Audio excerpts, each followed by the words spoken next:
In honor of Red Ribbon Reviewers, I want to tell you about their charity pick for this year, Doctors Without Borders. Doctors Without Borders is a non-profit organization that provides emergency medical aid to people in crisis, with over 67,000 staff members of 169 nationalities. They offer medical humanitarian assistance to people based solely on need, no matter the race, religion, gender, or political lifestyle. They ensure to reach people in need without restriction and provide aid directly.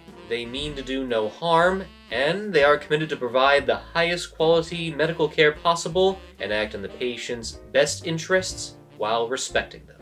If you wish to know more about them or make a donation, you can visit their website at DoctorsWithoutBorders.org. And now, on with the comedy.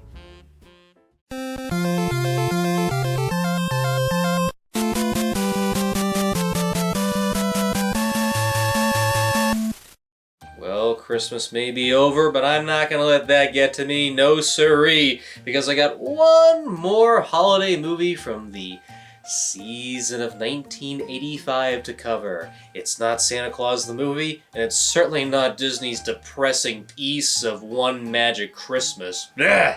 Oh, no. We're going out with Rocky IV. Oh yes! The Italian stallion go up against Dolph Lundgren, and Paulie's making sweet love to a robot. Ugh. Well, regardless of the flaws, there's a lot to cover, so let's dig in. It's Rocky IV Unvaulting! Sure sucks to have your whole video blocked worldwide, but it sucks even harder when you accidentally delete the master file and the project file, and you get so bullish of yourself to delete all the original master footage too so you can't recreate it.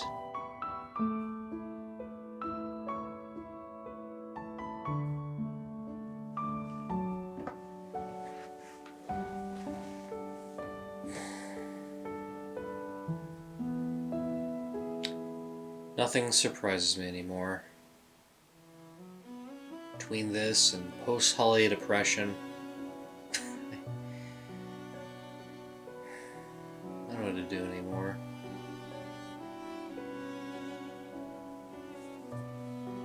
Limitations on YouTube are getting worse.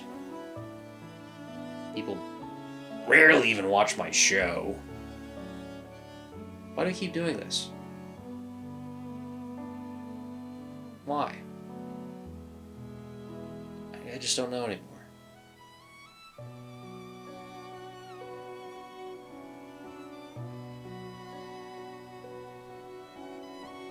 It's not as fun as it used to be. It did pretty well back in 2008, first time ever. It was simple, it was small. Now it's all competitive. It just doesn't have that layer of fun to it anymore. There's only so much I can do in my time. Can I really continue? Can I really keep up with it? There's so many responsibilities and things that have happened since. Can I really make space for a hobby like this?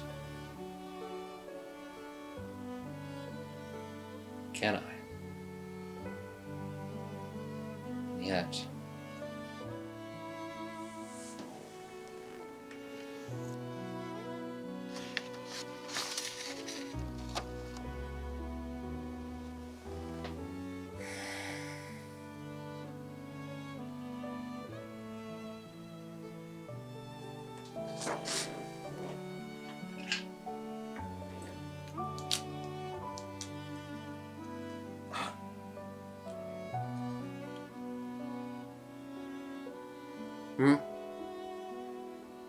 What's that? What are you saying, old friend? Huh?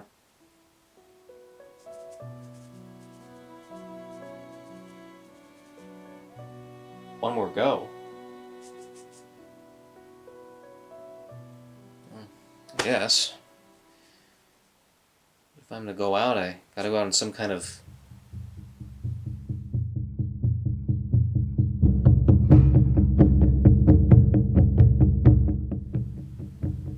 high note. And I think I know exactly how.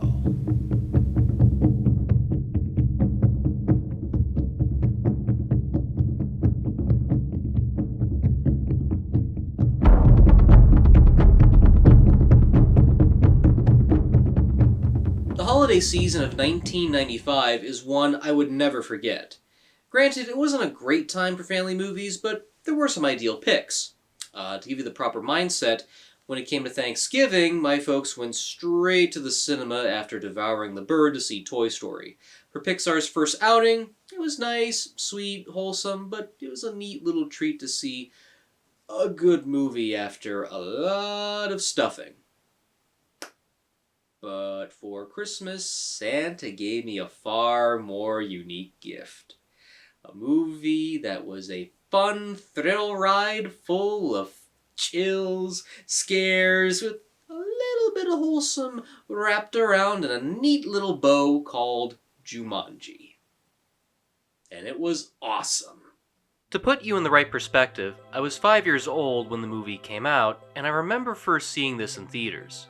The book by Chris Van Allsburg was read to us in kindergarten, and I was already big into the jungle adventure genre, thanks to stuff like Congo, The Jungle Book, Legends of the Hidden Temple, and issues of Dark Horse's comics take on Tarzan. I enjoyed the idea of people venturing into the vast and dangerous foliage full of wild animals. So to end the year with a holiday blockbuster where the jungle invades your home was very ideal. I saw on the big screen that Christmas season, and certainly enjoyed it. I didn't mind the changes of the book at the time, but I accepted it for what it was. And when it was released on home video, you bet that I begged and pleaded my folks to get a VHS copy for my video library. I even recall that animated series that Duckman's Everett Peck worked on. It was average at best, but only worth it to hear Patrick Starfish do his best Robin Williams impersonation.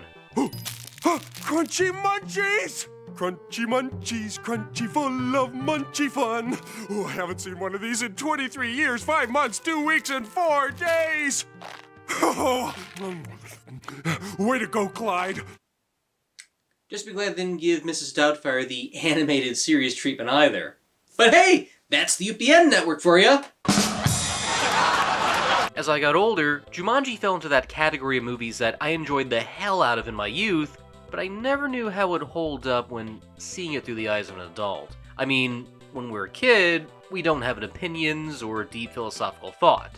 We watched something, enjoyed it, and went on our day. Thus, I often asked myself if I were to revisit this as an adult. Hi. I'm old! Regardless, I often asked myself if exactly this would carry the same will of enjoyment that I first endured when seeing it on the big screen, and then rewatching it countless times at home video. And the answer is... yeah! It does! I'll start off by saying the book this movie is based off of is widely different. If you haven't read it, I say it's worth checking out. It definitely plays with the idea of how one uses their imagination when playing a board game, but turns it on its head. Not to mention, the illustrations that Chris Van Allsburg also crafted are beautiful. I mean, seriously, look at the artwork here. It's so good enough to the point you want to see this in a museum just to show how Allsburg is able to capture that childlike imagination without being hard-edged. Case in point, the Polar Express. Upon an option agreement with producer Peter Gruber, Allsburg wrote a draft of Jumanji's screenplay, but a good majority of the material never made it into the final cut. TriStar Pictures came into light on producing on the condition that Robin Williams was hired for the lead. And given this is the same studio that co-produced Hook, I think I might know why. Williams was reluctant at first, but changed his mind after the extensive rewrites that took place, thanks to its director Joe Johnston, and screenwriters Jonathan Hensley of Die Hard with a Vengeance, Greg Taylor, who was no stranger to family films given he worked on Prancer, and Jim Strain, who worked on...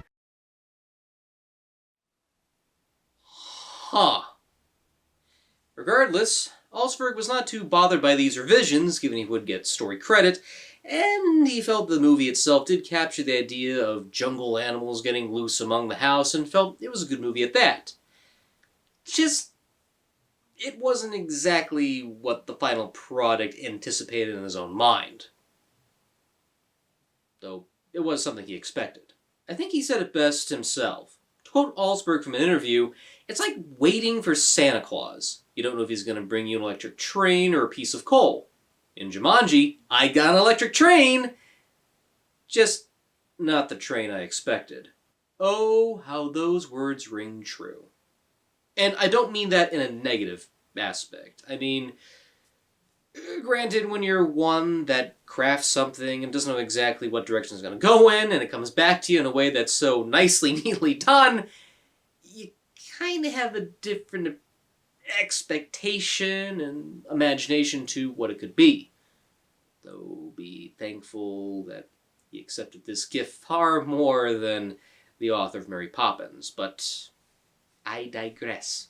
The plot of the adaptation focuses on a boy named Alan Parrish who comes across the demented board game after dealing with bullies and father issues. Upon attempting to play with a friend, one of his turns causes him to get sucked into the board game and is entrapped in the world of Jumanji until someone rolls a 5 or an 8 on their turn. 26 years later, two children named Judy and Peter move into the home Alan used to live in, come across Jumanji, and unknowingly activate the same game that was left unfinished in 1969. You know, the year we landed on the moon. No way! Oh, that's great! We landed on the moon! Not only do they release Alan from his captivity, here played by Robin Williams, but also reunite him with the other player Sarah, played respectively by Bonnie Hunt, who try to finish the game while unleashing jungle peril after peril upon the real world, causing all sorts of chaos. Boy,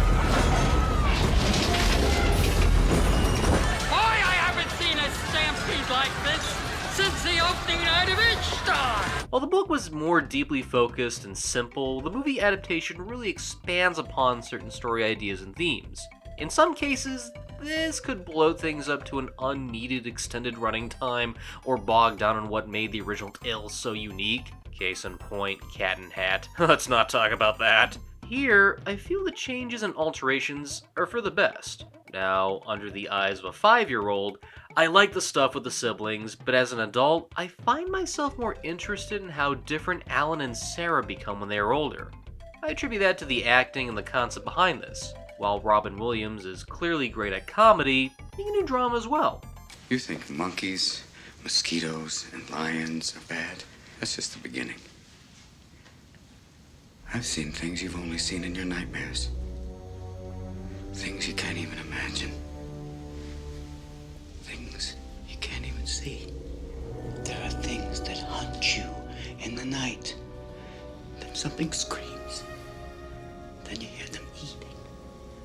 And you hope to God that you're not dessert. Afraid?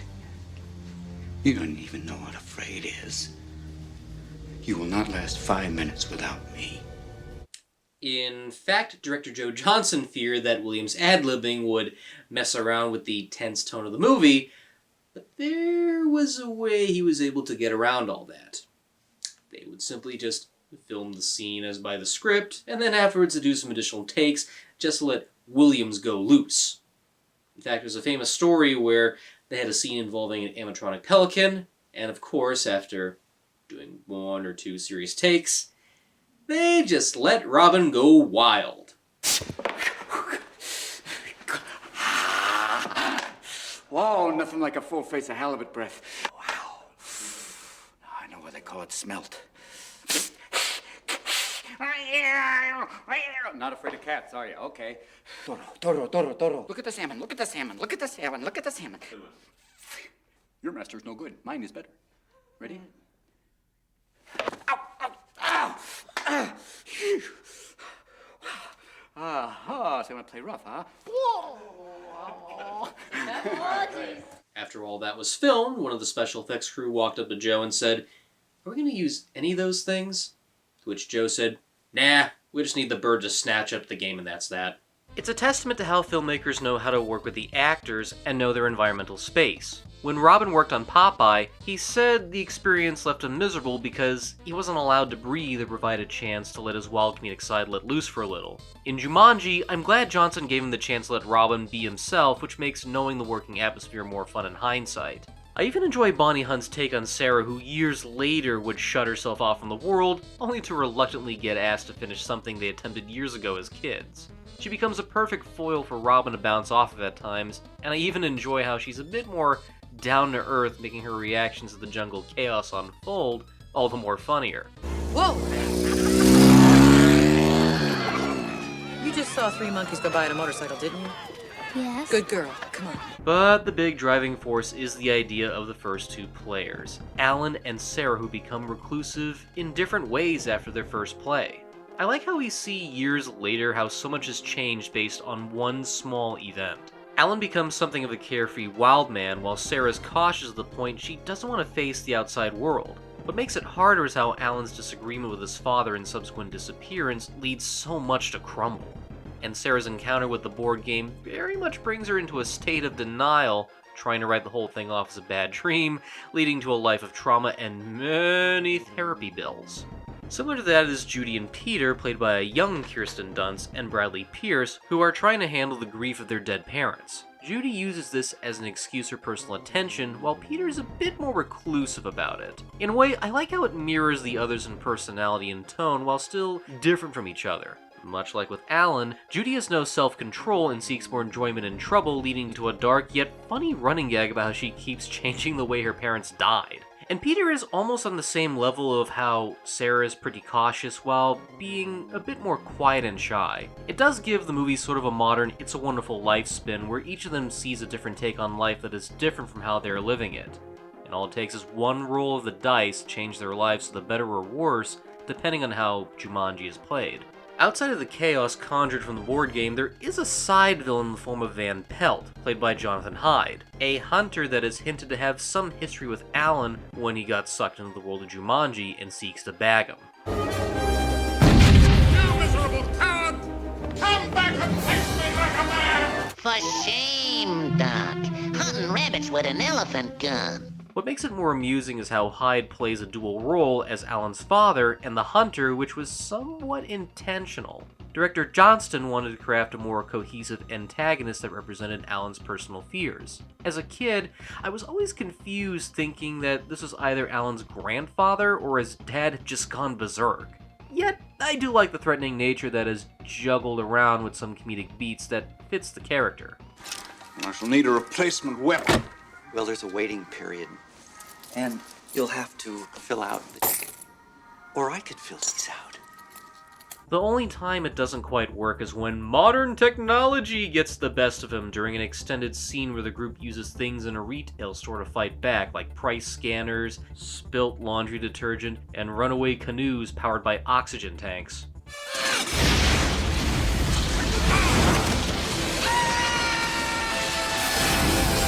I hate canoes.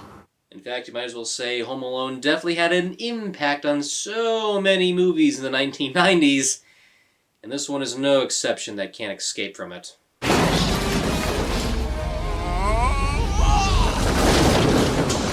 found me with one more can cake!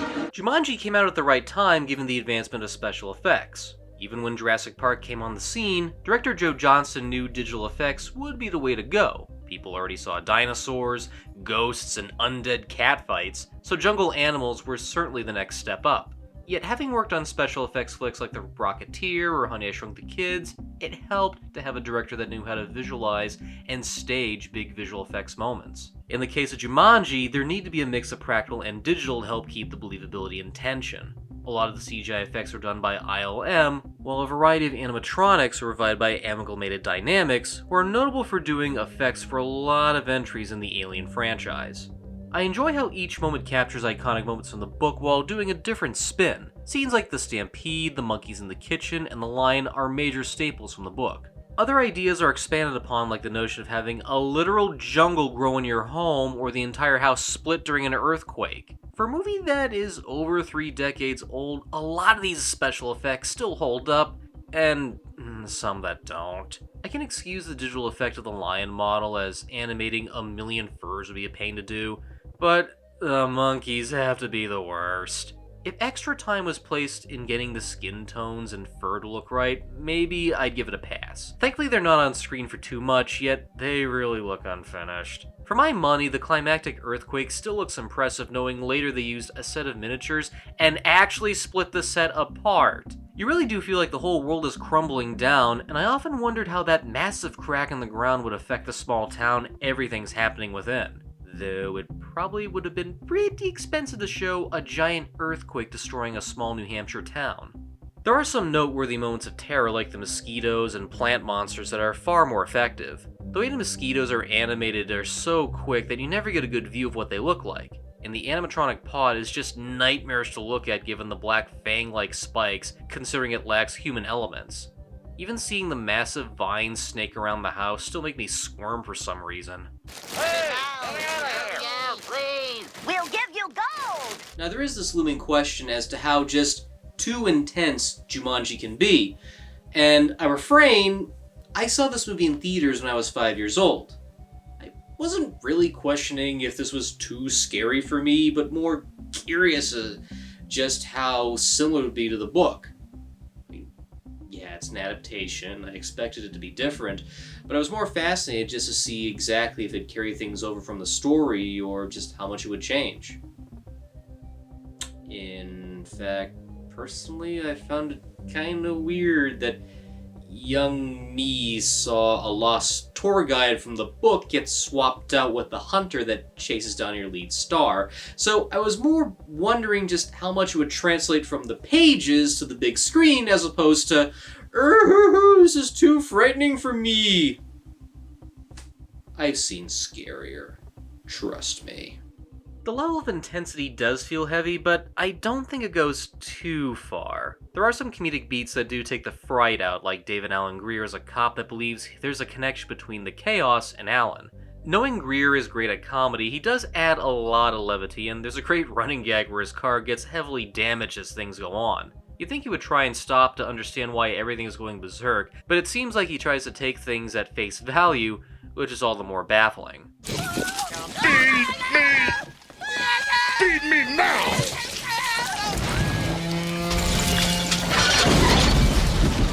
Fine! Take it! I'll stop him! If I did have one problem, surprisingly it has nothing to do with the characters of the plot. Most folks believe the main characters lack depth for a story that is layered with a lot of stuff. I'm honestly fine with it given how special effects heavy this production is. Jumanji is the kind of movie where you're here to enjoy the adventure and chaos that blossom onto the big screen, but the final 20 minutes is where it almost runs out of steam for me. There's a great sequence involving a monsoon where the whole house is flooded and our game players are menaced by crocodiles. It's a very engaging set piece with plenty of croc wrestling foo.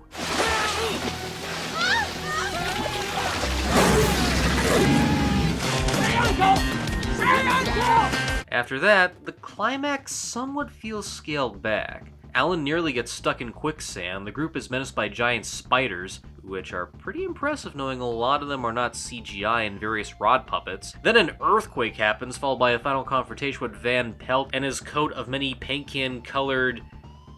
Yeah, even an Easter decoration looks more menacing than that. It's hard to describe, but I feel the final moments of Jumanji don't quite reach such heights after so much eventful destruction on a larger scale. It undermines any sense of tension given the Gremlin-style rampage we were spoiled to earlier with animals running around town. I think the monsoon scene should have taken place maybe before the earthquake, or have it be a fight against nature instead. A key moment in the book has Peter creating a volcano eruption with lava flowing from the fireplace, which would have been a cool idea to have for the ending. Or perhaps it would have been too close to Congo, which used a similar climax for a jungle adventure flick that is more camp than serious. It is interesting to note how Jumanji does get some airplay around Christmas time, and there is some truth to that. In fact, a lot of the movie seems to echo a lot of themes and ideas from It's a Wonderful Life. The idea of someone being so displeased with everything that's going on in their time to the point they'd rather see what another life is like without them. And upon doing so, they see that, but it's not without its consequences. In a strange way, you can almost say this echoes a modernized version of this, but for kids. And yet, it actually does that pretty well while being something altogether different and unique. Instead of George Bailey set to jump off a bridge, it's a child that questions to patch things with his father or just run away. And later he sees his father actually did care and see how much of his mysterious disappearance not only affected his family, but the world around him. I do like how one small event can trigger such a domino effect to create a crummy and grim world. And of course, the final scenes are set during Christmas, going as far to have Hark the Herald Angels Sing, which also appeared at the end of Frank Capra's Christmas classic. Call it coincidence, but there's something alluring about watching this movie during the holiday season. It might not be a Christmas movie of pure heart, but it does fit as a nice alternative for those who want to take a break from the 24-hour Christmas story marathons or multiple TV airings of Elf. Just give me a televised airing of Scrooged any day. At least that movie's tradition in my books. No surprise, Jumanji was a big hit during the holiday season, taking in $100.5 million on a budget of $65 million. Add in some overseas totals of $165 million to that, and you have yourself the 10th highest grossing movie of that year, just under Waterworld. A summer blockbuster that kinda sorta made a profit even though it did underperform. It's a little hard to discuss. You might as well check out my review of that if need be. Though critics, on the other hand, were greatly mixed, saying it was a big special effects show and nothing more. However, I ask unto thee this.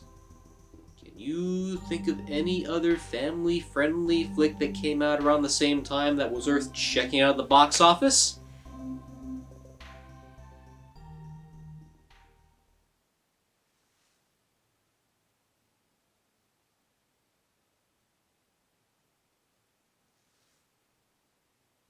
I stand corrected.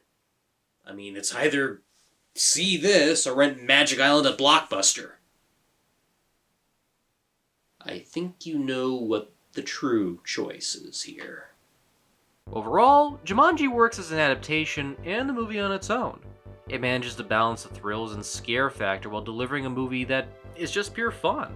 For a while, I was worried if this one still carried the same enjoyment I had while watching it for the first time in theaters, but I'm glad to say it holds up very well.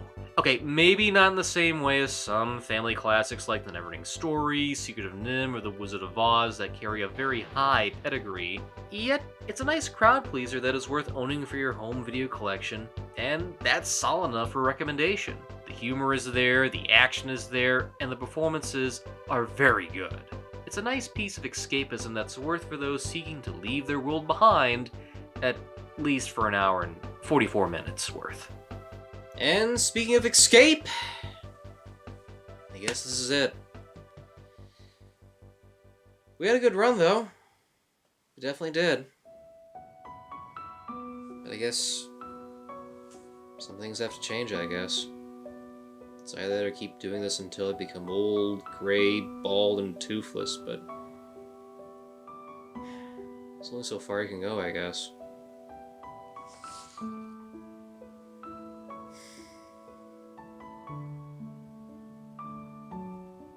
Well, you know what they say. Speak now, or forever hold your peace.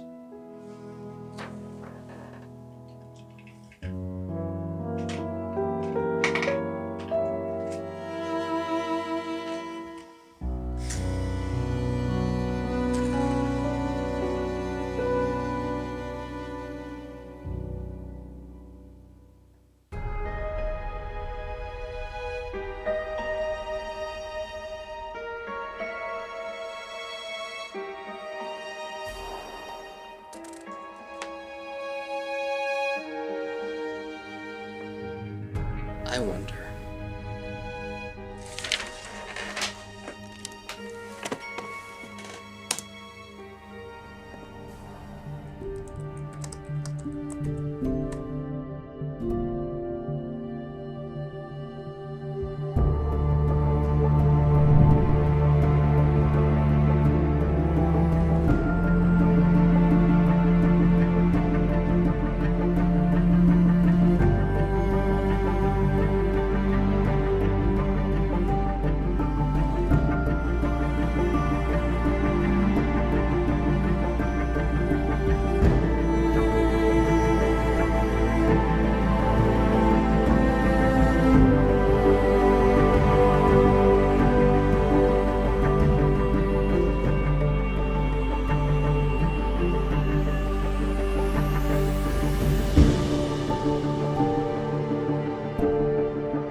I don't need a piece of paper to help me make a decision in life.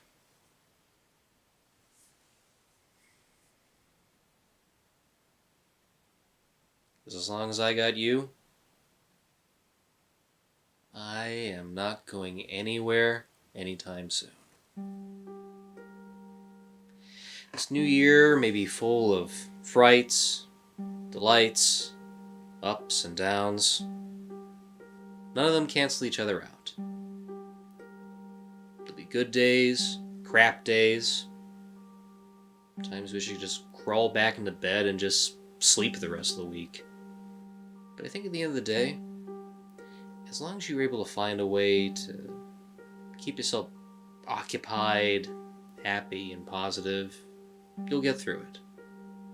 If it's something simple as a hobby like this in hopes I'd be able to reach tons of people out there, hoping they share the same intellect, interest, and film knowledge that you carry, or whatever specifications you have. Because ever since 2008, I've done this show just to see how many people I could discover and reach that have the same kinds of joys and interests that I carry. There's been good times. There's been bad times. But looking back, I wouldn't change it any other way. So, with the new year upon us, don't just hope for the best. Think of the best. When you really think about it, life just isn't that bad. Because even when at our lowest, you know exactly how to bounce back.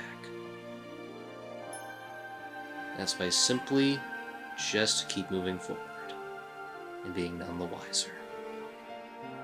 Happy New Year, everybody. And this time, let's remain together. Because that's the only way we can truly be happy amongst ourselves. By sticking together. See you in the next season, everyone. Tonight's the night we'll make history. Honey, you and I. And I'll take any risk to tie back the hands of time and stay with you here tonight.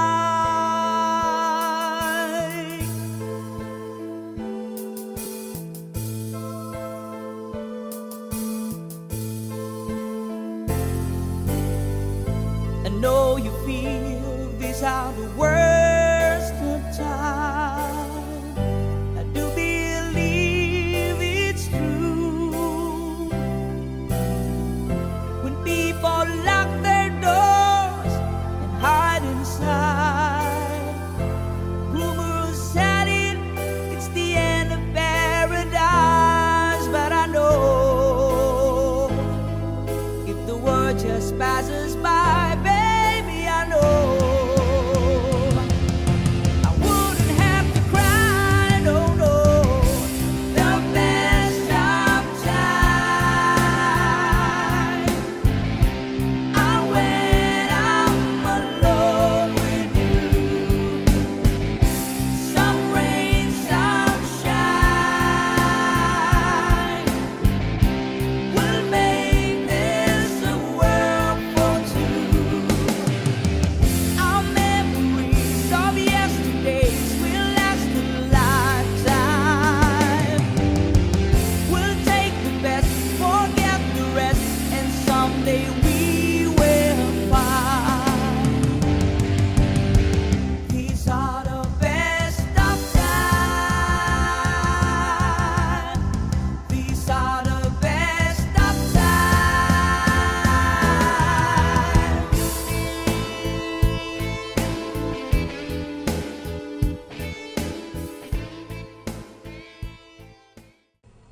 Cut.